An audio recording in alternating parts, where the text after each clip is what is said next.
Oh, wow. Whew, that takes my breath away. I hope it did yours too.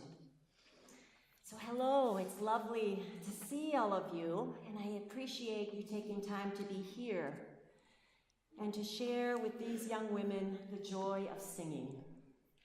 We're so happy and blessed to have our guest artist Jeffrey Van with us tonight, and I've been wanting to join with Jeffrey for years, and so if it's gonna happen, it's gotta happen tonight. So Jeffrey wrote this next piece, and I would like him to come and speak a little bit about his vision and how he came upon this beautiful piece we'll sing for you.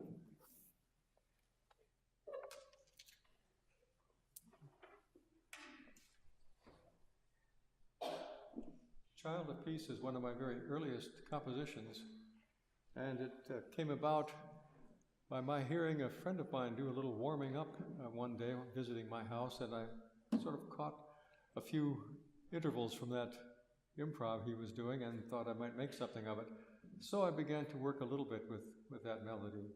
And during the time I wrote working on the melody, I really was helped with the text by the very real presence of my grandmother, who was always a great supporter of my music, and it seemed I really felt her presence at that moment and wrote the text sort of as a stream of consciousness almost.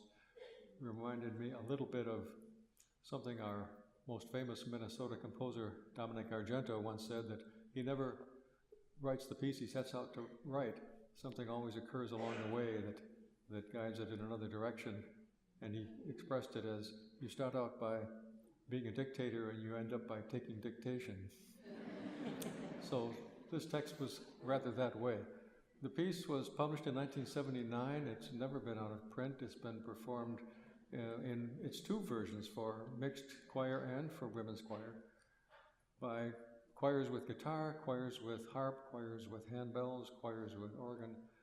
And I hear from people far and wide about this piece to this day, even though it was written more than 35 years ago. So I think my grandmother was right.